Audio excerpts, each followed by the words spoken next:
After her father died from a sudden heart attack, Varunda Bhatt left Toronto for India in May. I saw his dead body over a video call the next day. When she went to the river to scatter her father's ashes, the full impact of the pandemic hit her. Crowds of people doing the same as she was. I was not in the best state of my mind, but I remember constant honking of people, and there was a family who was performing the ritual ahead of us, and there was a family who was waiting for us to finish.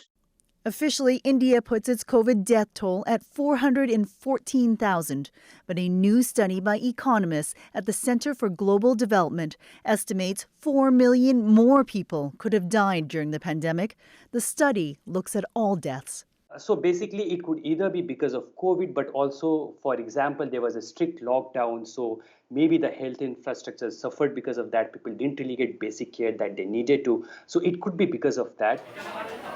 In May, during the height of the pandemic, hospitals were turning away the sick and ran out of oxygen.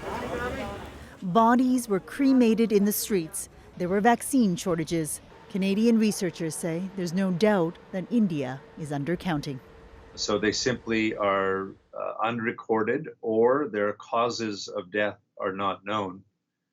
The other reason is, in terms of monitoring the pandemic, governments have, including state-level governments, but federal governments, have been very reticent because they think this is going to alarm the public. The Indian government found that 2/3 of its population has COVID-19 antibodies, an indicator of just how widespread infections are. But hundreds of millions of people are still at risk.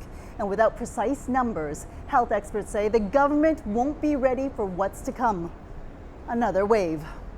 Judy Trin, CBC News, Washington.